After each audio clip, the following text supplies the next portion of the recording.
Yeah, what's going on, everybody? Man, that's a great opening. It's great. Thank you. Oh, thanks, David. Thank you. Yeah, that was created by Kevin, our co-host. Yeah, he absolutely crushed that. Yeah, He did, man. The old TV and stuff. Oh, it's the best. It's the best. Well, everyone, thank you so much for joining Comics and Crypto, your source for everything collectible. We are here with the amazing David Mickey Evans, director and co-writer of The Sandlot. Hey, David, thanks for coming back on again. Oh my God, are you kidding? Anytime for you guys. Anything. This is awesome. I love this. Yeah, me too, man. Yeah, that's a pretty cool hat. What's The Sandlot? Funny you should ask. It's funny, man. I don't know if I had him last time I was on, but I had this one that's got a cork face and it says "Legends Never Die." There's a baseball diamond. When you flip it up, there's the photo of the guys, right? Well, the Dugout Mugs guys who make that, and they make cool mug. I showed you these, right? Make the mugs out of baseball bats. Oh, cool! Oh, that's awesome. And they have a DME autograph one. Anyway, they did the hats and they gave me I don't know, 25, 30 of them or whatever. So because they're really cool, the ones with the picture and stuff, right? And so I sent them to these people, to the other guys that are working on this animated show. And I got down to one was left, and I had signed them all because I knew I was giving them all away and stuff. So I got one sitting in the kitchen and my wife walks by and it's upside down where my signature is. And she goes, "Did you sign your own hat?" I'm like, no, I didn't sign my own hat, man.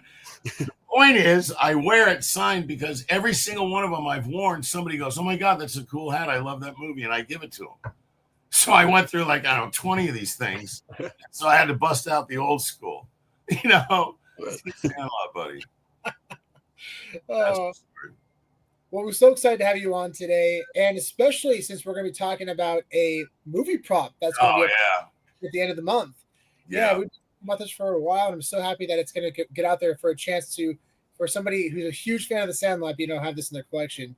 Oh, and I thought we would just announce the prop right away. I know we kind of teased it. Yeah, absolutely. Listen. So here's the actual prop. Yeah, the actual photo used in the Sandlot at the very end when the boys meet Mr. Myrtle. And it's signed by none other than James Earl Jones himself. Right. And it is signed by, and there's here it is. Look, I'm holding it. That's awesome. This has been on my wall, since I finished the film in my office. Wow. And when Mr. Jones passed away, I looked at it and I said, it's got to move on.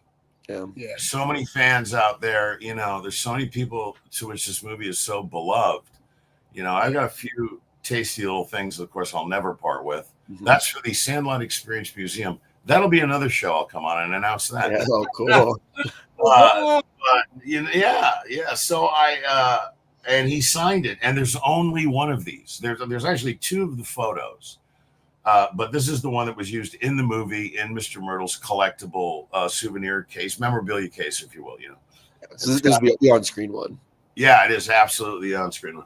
And after the show, the other one, my prop master put in storage, and he still has it. But this one I took, and I went over before Mr. Jones left, and I got him to sign it right on himself in the thing. And that's it. It's in the movie. It's the only one in the world. And should we just keep talking? Well, here's the deal with the picture. It's like when we wrote the script, it was Mr. Myrtle. He was not written with any regard to ethnicity, race, nothing. He was just a guy. And we didn't have a Mr. Myrtle going in to start making the movie and stuff. And one day, he's about a week out, we needed somebody. And my AD said, "Hey, why don't you get James Earl Jones?" And I laughed at him, it's going to come and be my little movie, And it turns out Bill Elvin, God rest his soul, that AD, had been the AD on Field of Dreams. So he knew James quite well. And he called him, old school phone, I think it was, out there on the Sandlot, the Brinks or whatever. Mm-hmm.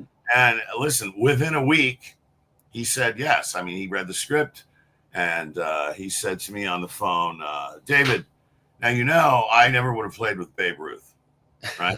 And I said, well, yeah, but Ruth barnstormed, and he went all through the Midwest playing teams that were in the Negro leagues and whatnot. He goes, yeah, that's right. So we fixed up the script a little bit, and he showed up, and there he was, and I had him for one day, and everything you see in the movie, Mr. Jones did in one day. He was just after weeks and weeks and weeks of working with kids and chasing cats and squirrels and it must be one of the easier scenes to shoot. Yeah, right. It's easier to shoot like a beehive, for God's sake. But anyway, it was just the transition from like saying, okay, no, do it this, hey, do it like me, blah blah blah, to kids, and then Mr. Jones shows up. I go, action, cut, moving on. That's it. He nailed it every single time. And I mean, it's not Shakespeare, I get it, but he just inhabited. He just showed up in that shirt and those overalls, and picked out some glasses and just became Mr. Myrtle. It was astoundingly awesome to watch. Anyway, so that's why Mr. Myrtle ended up being a black dude. And so we needed a way to make that real for the audience, because when the boys finally get into his baseball room, I mean, that's like, whatever the Latin phrase is, sanctum something. And he's not a big old crazy mean dude. He's just the greatest old baseball player that ever lived. So that made it real for Scotty and Benny, because they walk in, they're looking around, they're amazed and all that. But how do we sell that Mr. Myrtle, this neighborhood, not a bad guy, but everybody thinks he is, as a legendary baseball player? Well, it was 1992. We were making the picture. So we had the technology to put him in a picture. So we got the ones up there. That photo is actually the great photo of Ruth, Gehrig, and Mr. Myrtle is Jimmy Fox from 1930, right?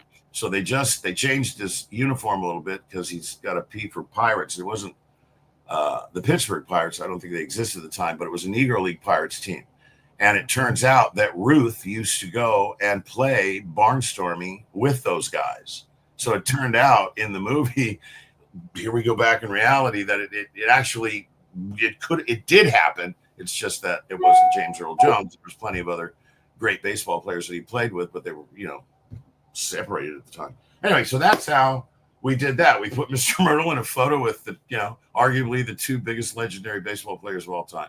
And it seemed to work. And when Scotty sees it, you got that music sting, and the kid just, and he just,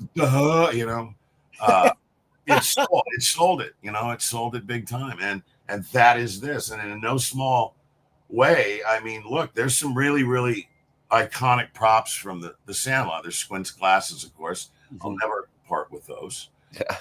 Benny's, jersey that a private individual owns, I believe. Some of the dogs actually survived a big fire, the big puppet dogs and such. And then there was the plaque that's in the announcer's booth in the beginning and end of the movie. I auctioned that a year or two ago, and that did really well. But this is the other one. I mean, this is the other iconic prop from the movie, screen used and whatever, what else can I say? It's the Sandlot, it's Mr. Myrtle, Babe Ruth, and Lou Gehrig. Let the bidding begin. What else can I tell you, and they did a really, really good job. I mean, there wasn't a whole lot of Photoshop at that time and stuff, but you look at it, I mean, they literally had to take a picture of Mr. Jones and stick a hat on and all this and dodge it out under a photographer's table. It's amazing. They did a terrific job, And when did he sign this? Did he sign it on set or years later? I am 90% sure I got him to sign this before he left. Yeah. I don't think I sent it to him or anything like that. Yeah, he signed it for me. Because I'm pretty sure, because the producers wanted to break everything down the second we were done to save money and all that. Mm-hmm. And I do remember going through that because all the stuff in the baseball, in Mr. Myrtle's baseball room, if you get it in your head, I mean, there's pennants and all kinds of stuff everywhere, I don't have them right here, but there was another part of the scene in the end when he says to the boys, hey, move Maury Wills to second base for him because you don't see it actually in the scene. He's got an entire scale model of like Yankee Stadium and Dodger Stadium, and he has little lead players that he painted and stuff, and he listens to the games and he moves his players to get the tactile feel of the game. That's what he does, but you never see it. So we got those little guys and stuff. But everything in that room was the personal collection of Terry Haskell, my prop master. Like everything, it's all legit. Oh, it's actually real collectibles. That's cool. Yeah, like full on. There's one that's a mistake though, and it's a pennant for a team that didn't exist at the time. So we made one mistake. Keep an eye out, see if we can find it. Exactly. That's a trivial. It could be like a fun giveaway to do at some point. A little trivia question. See if somebody get it. Yeah, that'd be cool. So yeah, that was the thing. We needed something. Sandlot's not a baseball movie, although a lot of people say so. It's a movie about friendship, right? Mm-hmm. And Benny befriends, the unbefriendable, this dorky new kid in town. And anybody that had any less swagger or confidence than Benny would never have done it, could have made him look bad, right? Well, Ruth was playing in a time where, the races didn't mix, man. You can't go play with black dudes, and black dudes can't play with white dudes, But he went, right? So, I mean, it kind of mirrors what's going on in the movie, Yeah.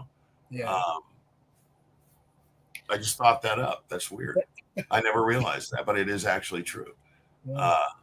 Yeah. So that's what happened. Yeah, I nabbed it out of the souvenir cabinet and got him to sign it and just took it. Well, I mean, I asked permission. Okay, so no, nobody's buying a stolen object. So, what made you choose this photo for the film? I mean, obviously, it worked out perfectly. Yeah, right. Well, because the big thing in the beginning of the film, and it was, when I started writing it many years ago, it was the thing I had in my hands. I want to make a neighborhood legend, right? I don't really see a movie about a neighborhood legend. Plenty of growing up pictures, coming of age pictures, but it's got to be about a neighborhood legend, and that's where it's got to be baseball. It's got to be Babe Ruth, and then when it came time to validate for the audience and make it real that Mr. Myrtle, was actually a greater baseball player than Babe Ruth. Well, we needed a photo that we looked a lot for just photos of Babe Ruth. There he is. We could put Mr. Myrtle in there. But when we saw this one, obviously this super famous photo, and Jimmy Fox was in it, we looked at it and went, yeah, let's put Gehrig in there too, because Mr. Myrtle is like, he's one of the baseball gods now, basically. Yeah. Okay. Which was, Ruth, Gehrig, Ted Williams, Cy Young, and I can't remember the other ones, were the baseball gods, or are the baseball gods.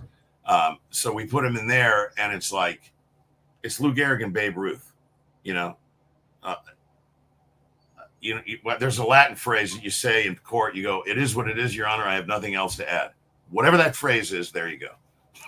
Okay, that's what's happening with it, and it's just the perfect picture of Mr. Myrtle Jones. He's just at ease, and you look at it. The other thing that really, and this has been said about the photograph, not Mr. Myrtle, the actual photograph with Jimmy Fox in it, and they say one of the simple things that people love about this photograph is that all of their shoes are crossed. Their feet are crossed.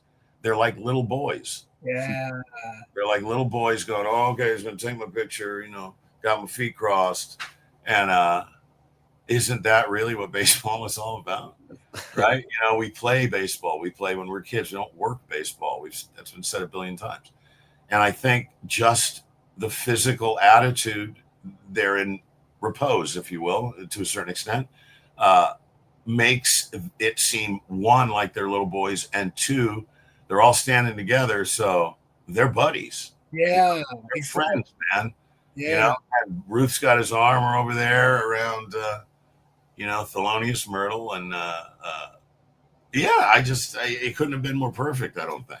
Yeah, I love that you mentioned that and how comfortable they feel with each other in the photo. Yeah, man. Yeah. Isn't that what it's all about? And just like in the movie, right? Scotty's the most uncomfortable kid on planet Earth. You know, Babe Ruth, I mean, Benny the Jet takes him under wing and like that, you know. I've written a prequel to the Sandlot, which, you know, God willing, we'll get to make that. That explains everything about Mr. Myrtle, his relationship with Babe Ruth, where it came from, how it happened, and where the beast comes from. Cool. Okay, so I can't wait to make that. Please, baseball gods, Tiger, call Fox and tell them, let the boy make the movie. So that's there you go, man. Yeah, and the other thing I love about it is there's nobody in the stands, man. Yeah, it's just they were batting practice or whatever day this was, you know. And I'm sure people know. I just don't know offhand. It's just them, you know. And like our boys play in the Sandlot, nobody's watching, man, but they play, dude. Every day is a World Series game for them. These guys are standing here, but nobody watches them right on the Sandlot. There's nobody. Okay, so here they are, but you know the crowd hasn't arrived yet. They're just these guys. Yeah, exactly. I love it, man. And I remember in our previous interview, we talked a little bit about how James Earl Jones was casted. And guys, if you haven't seen that interview, please check it out. It is fantastic. We do a much deeper dive into the making of the Sandlot. It's fantastic. Yeah, that's a great interview. Yeah. If you could actually tell our audience again the story behind how you casted James Earl Jones, I think everyone would be really excited. Dude, absolutely. So, like I said, we didn't write Mr. Myrtle with respect to any ethnicity. It was just Mr. Myrtle. He was this guy. He was a mean old man who turned out not to be in the thing. And we could not, you know, names kept getting thrown around. You know, Sherry. What was Sherry's last name? Anyway, the great casting director I had mentioning names in this. We just couldn't figure it out. It's like, who? We need an older guy. You know, he has to have maybe played in the Babe Ruth time. And who is that? What actor can we get to do that? And we went round and round and round, God knows how many names. And one day I'm standing on the Sandlot, we're maybe 2-3 weeks in, something like that, just shooting the picture. And it's all been kids, dogs, puppets, and, you know, exploding crap. And my, exploding vacuums, man. I'll tell you, the on-set effects guys on that were just the best on-set effects dudes that ever lived. They were just so cool. Anyway, Bill Elvin says, hey, you know, Dave, I've been thinking about Mr. Myrtle. Why don't we get James Earl Jones? You know, and I laughed at him right there. And I go, dude, listen, Bill, you know, I keep telling you, this little money. That's a big actor. We got little money. And he's going, no. I think we can get him. I think he'd want to do it. And I'm like, dude, why do you say this? You know, he goes, I was the AD on Field of Dreams. I go, oh, well, there's a little information that could have been brought to my attention before you started talking to me, Bill. And I go, oh, okay. He goes, yeah, I'll just call him. I go, oh, all right, impress me, you know. So he did. And he called him and he said, hey, blah, blah, blah. It was in the early 90s, so we had to messenger maybe we faxed it or something, the script to Mr. Jones. He read it immediately, and he called me up, you know, the next day or two, whenever it was. We had our conversation about, you know, he says, hey, you know, I'm a black dude. I'm like, I'm aware of that, you know. And he goes, well, Mr. Myrtle, you know, he researched it and figured it out. Babe Ruth and Mr. Myrtle never played a game together, this kind of thing. I said, yeah, but they knew each other and this and that, and the Barnstorm stuff we just talked about. And he goes, oh, yeah, okay, all right, that makes sense. And so we just talked about the dialogue a little bit, how to adjust it for you know, for him as the character. And we got him. And I was like, oh, that's fantastic. So a week or two goes by, maybe not even that much. He flies in, and I'm on the Sandlot. Mr. Myrtle's house in the street we built is in front. So I walk over there, and there's Bill and Mr. James Earl Jones, who is an imposing presence. He's a big man, not fat, he's an imposingly built man. Yeah. You know, it's like, wow, man, that's a powerful dude. Anyway, I come over, I'm standing a little bit away. They're yucking it up. And Mr. Jones goes, Bill, where's the director? And so Bill goes, well, he's right. It's David right here. You know, and I think I was like 27 or something. I had a pretty young looking face at the time. And he looks straight at me and goes, no, Bill, really, where's the director? I swear to God, those words. It felt like that big, dude, you know. And I'm like, wait a minute, man. Is this guy, trying to establish dominance or some shit? I know what he's doing. And Bill goes, no, really. He's the writer, director, whatever. And Mr. Jones looks at me and is like, didn't compute for a minute. Like, how'd that baby write this movie? And then he was like, wow, well, dude must know what he's doing. He's been around the entertainment world for his entire life. And that was it. We got along famously, man. I said, stand here. He goes, can I do this? I'm like, you do anything you want. I'm going to follow you, And he knocked it out. We went inside, did that stuff. And when it was done, I took this. I asked permission. And there it is. That's how James Earl Jones became Mr. Myrtle, because my AD knew him from having been the AD on Field of Dreams. And here's something that a lot of people don't know. I don't know if I said this in the last interview. James Earl Jones was just not a baseball fan. At all. Yeah, it was not a big deal to him at all. 2 baseball movies. And right. Yeah, the 2 greatest baseball movies ever made. Arguably. And he goes, yeah, no. I'm like, oh, that's hilarious. Dude, right? How good an actor is that guy? Yeah. I watched that movie. I go, swear to God, that dude must listen to every game or whatever. And he goes, not a big deal. Yeah. I remember there was recently a big ranking for the best baseball films of all time, and it's literally Field of Dreams, Sandlot. Yep. Yeah, that's what happens on everyone. The Bleacher Seats one, ESPN. Every year we go back and forth, Oh, yeah. And I met Phil Alden Robinson a number of times, and he's a really, really good dude, I've never sent him a text, I won this year, that kind of thing. I think I might. But listen, man, I tell you what, Field of Dreams inspired the living daylights out of me. I mean, I could not get enough of that film, dude. And to this day, I can't. Hey, Dad, won't have a catch. Ugly tears, God, how powerful is that? It's just so wonderful. Yeah. But anyway, so yeah, since he said, if you build it, they will most definitely come, Ray. Mm-hmm. He also got to say,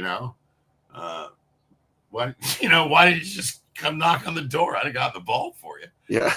Which is, I think, the greatest, let the air out of the balloon in movie history, and they got a little rough on Chauncey, because they go squints, and they start punching on him and stuff. Well, they were a very enthusiastic group of boys, so he took a few bruises on that one. Woof. What are you gonna do? So, yeah, man. So this picture with Mr. Myrtle and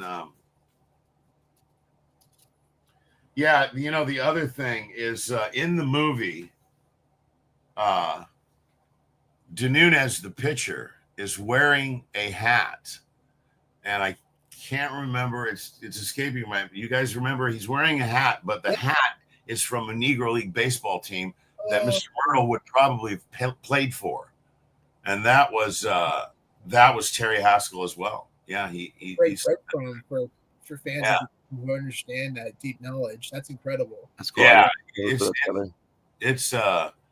it's a few layers deep, the baseball, Yeah. I mean, I'll tell you what, I am a baseball fan, but I am not a crazy statistic nutcase, Right. When I want to do statistics, I watch tennis. That's a whole other world of statistics. But oh man, I can't remember what the hell I was going to say now. Anyway, there's a group called SABR. You guys know who they are? The Society for American Baseball Research. These guys, okay, I swear to you, what color shoelaces did Honus Wagner wear in the 32? Blah blah blah blah blah blah. They go, blue. They know everything. There's nothing they don't know. Okay, and I did a charity screening of the Sandlot here, this little convention center we have on our little island, and some of those the dude that runs it showed up, and gave me like a lifetime membership and all this stuff, and you talk about a resource. If you ever want to know anything about baseball that you can't find, you let me know. Yeah, well, if you guys are able to do the prequel, like they'll fact check everything for you. They will be, and they will do it gratefully, happily. They'll be so happy. World. Dude, they're great dudes, but they are statistical.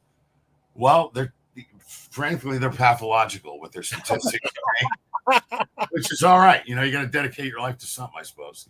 But anyway, they're great dudes, and so they will fact check that for sure. Yeah, that's amazing. We're going to take a quick commercial break, and a big shout out to our sponsor, Fanable. We'll be right back in about 30 seconds. This video is sponsored by Fanable. Fanable is changing the game, combining physical collectibles with digital ownership. Send in your graded comics, cards, VHS tapes, video games, and action figures to be securely stored and insured in a Brinks vault for free, while maintaining full control of your collectibles through blockchain technology. That's right, free shipping, free storage, free insurance. Join the weekly curated mystery cases for a chance to score a grail, or sell it instantly with their 90% buyback option. It's fast, it's fun, and it's a whole new way to open packs. Secure, manage, and monetize your physical collectibles all in one place. You can download the Fanable app on iOS and Google Play, and also go to fanable.io. So David, I was curious, I remember you brought up some other props that you still have in your possession, including like the squeeze glasses. You still have baseballs? You still have the Babe Ruth on baseball? Oh man, that's a good question. I have not that ball. Yeah. And we had obviously millions of balls, but there were a couple of hero balls, right? The one that gets all mangled and chewed up, that was a hero ball. We needed that. And then the one obviously that was pristine and said Babe Ruth, that looked like Babe Ruth section. And then the other one that was Benny's signature. Yeah, it's the goofy signature. So Terry Haskell, the prop master, has the original Babe Ruth and the one that Benny scribbled. Those were actually the only time they've been shown to the public was at the who's a bad company, Louisville Slugger in Kansas City. Oh, cool. In St. Louis. Yeah. On Cassius Clay or Muhammad Ali Drive, and it's right down there in that old section. But it's magnificent. So they put that ball under glass in their museum thing, 218 or 19. They had a whole Sandlot installation there. So that's the only time. And he had the original one, and he had the Benny one. I don't know if he had the chewed up one though. The chewed up one. I might have that, but dude, I have so many balls, it's ridiculous. But, I'll find it in there if it ever becomes an issue. Yeah. It'll be the most trashed one in the collection. Yeah, exactly. Which I don't know which one would be worth more. Probably. I mean, the real one. Oh, it's a Babe Ruth ball from the Sandlot. It's the Benny Babe Ruth ball from the Sandlot, or it's the one the dog chewed. I don't know. Maybe we'll test those waters in 20 years. But yeah, I got that. I think I have Benny's cap. Wow, that's awesome. But most of the things, Wendy Peppercorn's glasses, her bathing suit, my God, dude, all the bats and balls that the kids used, which were also Terry's, and well, some of them were, but all of them were period correct, absolutely period correct. There's not an aluminum bat in there anymore. Yeah. So he's got all of that. The chain, the beast chain, and his collar. I mean, yeah, he's got all of it, man.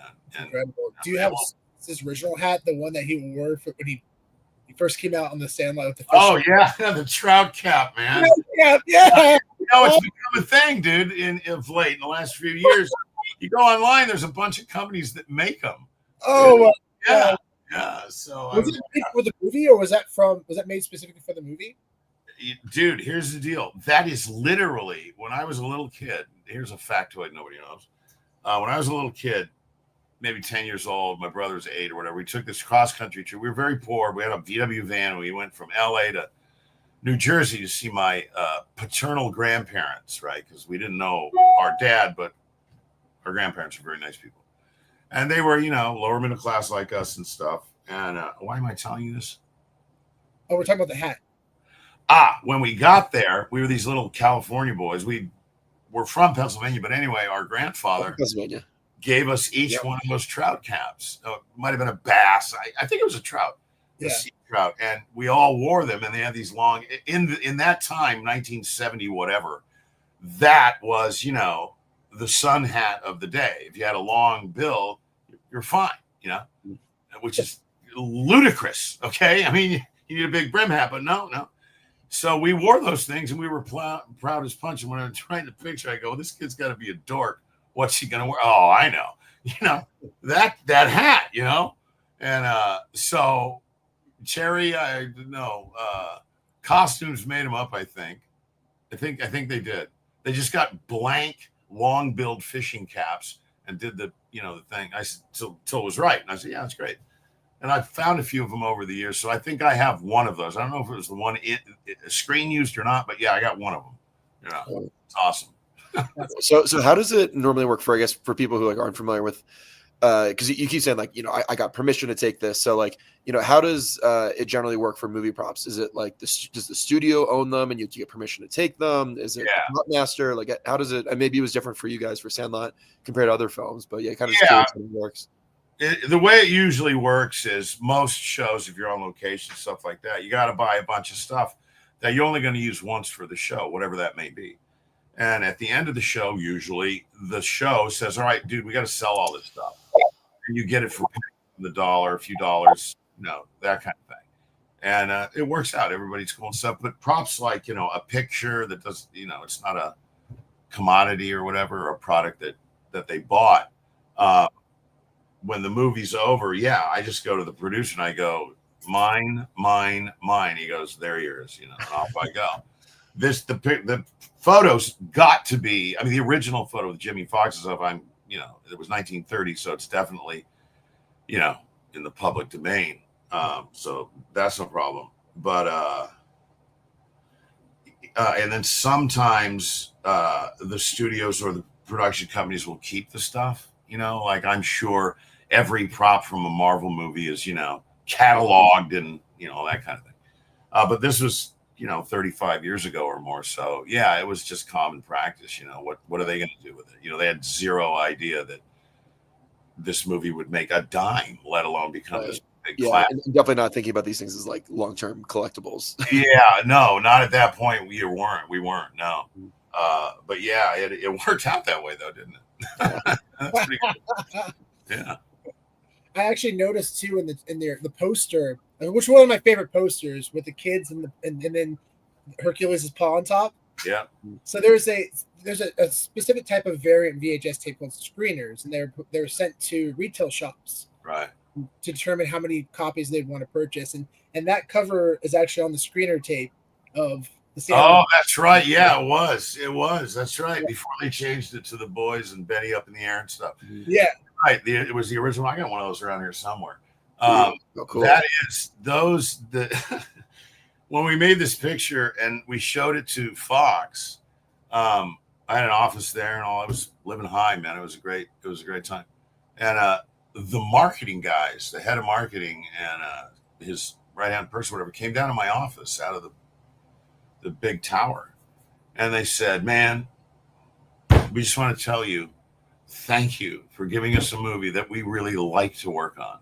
Or words to that effect, they were like, it's all big movies, it's this, it's that, but this is like this little gem of a thing. And they were all, and they asked me lots of questions. And then they went away and they came back with a couple of posters, and that was one of them.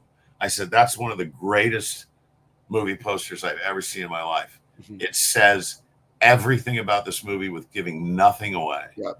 I go, that's so good. And they were so happy that they came up with that, And I signed billions of those back in the day. Yeah, I love it. I still have mine. It's in the closet. Yeah, that's amazing. Yeah, man. It just the stories never freaking end. I mean, off camera, I've got some other stories. You guys will absolutely jaws will drop. But that's not good for the air. It's not. No. Those are the unfortunate movie stories. They're hysterical though. Trust me. Okay.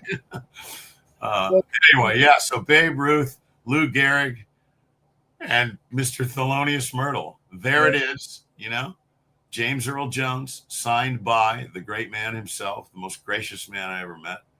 And I'm sure everybody's curious to find out how you're going to be able to purchase this at the end of the month. The actual photo used in the Sandlot at the end of the month, Elite Comics 11 is going to be hosting a live sale at Holmes Antiques. We've actually been here in person before. It's absolutely fantastic. It's a Bay Area location, and David's going to come on and let everybody know the sales price. We'll make sure to keep everyone posted about the date and the time of when this is going to happen. And yeah, and somebody's going to have a chance to claim this unbelievable piece of history. So we'll keep you all posted on this. It's going to be a lot of fun. Very excited for everyone to just be a part of this experience. It's going to be great. And on top of that, the winner is also, whoever claims this is also going to get a 30-minute Zoom call with it as well. That's really, I look forward to that, man. I will talk Sandlot, baseball, and anything else they want to talk. Half an hour. We'll talk about the photo that they've purchased or whatever, and its significance both in the movie, in culture, and the baseball world at large. Because it really does. It bears significance, man. I'll tell you. Dude, I've met I don't know how many professional baseball players, right? And we were talking about how, they look like little kids. They're little boys, right? With their feet crossed and stuff. And I don't know how many, dude, Clayton Kershaw told me this. Wow. You're the reason, your movie's the reason I played baseball. Wow. Right? Cool. And I'm like, oh, what? I don't know. Okay. What? Was that me? Oh, that was me. Sorry. Okay, sorry. But the point is this, is whenever I get, we have a great fortune to go to Dodger Stadium or whatever, throw out the ball, they always, take me into the locker room. I meet everybody and the managers and all that. It's always totally cool.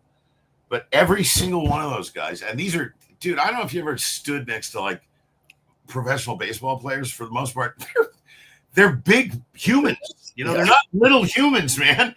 And they have hands like the size of bunches of bananas.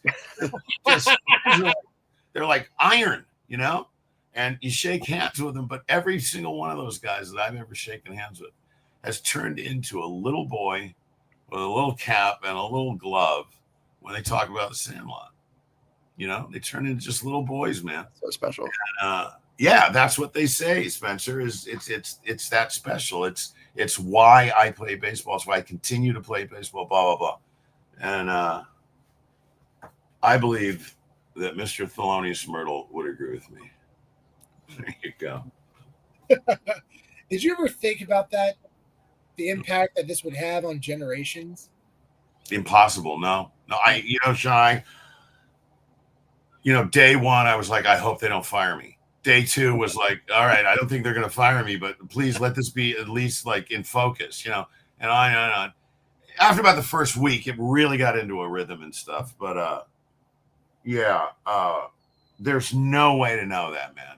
The best, in my opinion, the best that you can do, if you're making a picture like Sandlot, is have fun while you're making it. Yeah. If your crew's laughing, if the little guys are having trouble getting the lines out, well, then they're funny, and that's the best we could do. And then when you never know. And then when you put it together in a rough cut, and you get a little music in there and stuff, and you start to see this thing, it's like a sculpture. You just keep sanding it, and you're like, there is no more intense feeling of satisfaction than when you finally see that picture up on the screen, that was in here, and then you put it in here, and then it went over there, and then, then the money and all the hell begins. And when you finally see it, and it's actually like 85% of what you meant, that you've managed to dodge all of the studio bullets from absolute,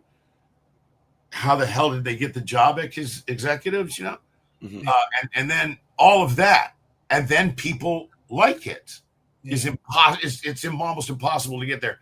But then, not only do they like it, it stands the test of time, and it never goes out of favor. It never stops being in rotation. Dude, if I had the answer to that, I would have written that book, sold that shit. You'd never see me again. I have no idea how that happens. All I know is that I wanted to think it was funny, and the kids helped me a lot, Yeah.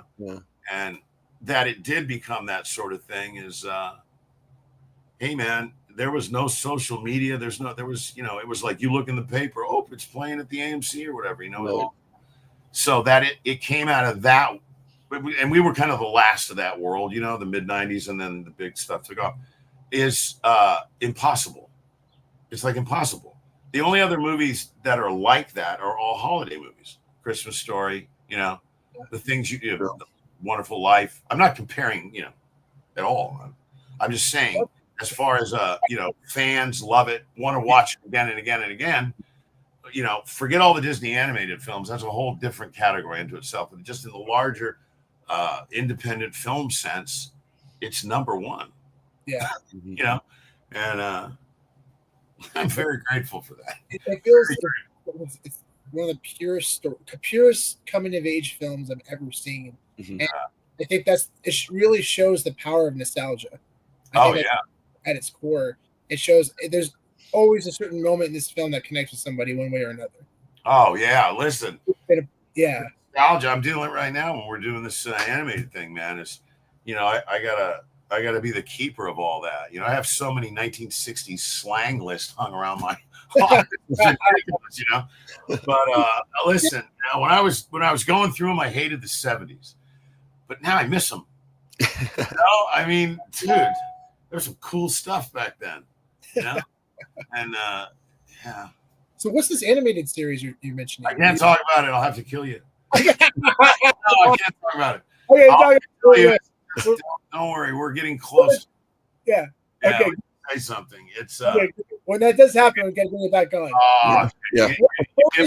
Spoilers, by the way. Our channel's notorious for spoilers, so I'm glad that we weren't able to crack the egg there. Oh, okay. Well, and then in that case, no, come on, absolutely, man. When just keep checking in with me, Sean, and as soon as I'm able, and they go, oh, okay, go say something. Perfect. Dude, I'll tell you what. I'll try to get it into you a little before they, release the marketing hounds of hell. This is going to be. You will. I just hope people don't hate it because they can't get away from it. That's what's going to happen, right? But anyway, we're excited for more about it. And everyone, keep your eyes and ears out for this sale happening at the end of July.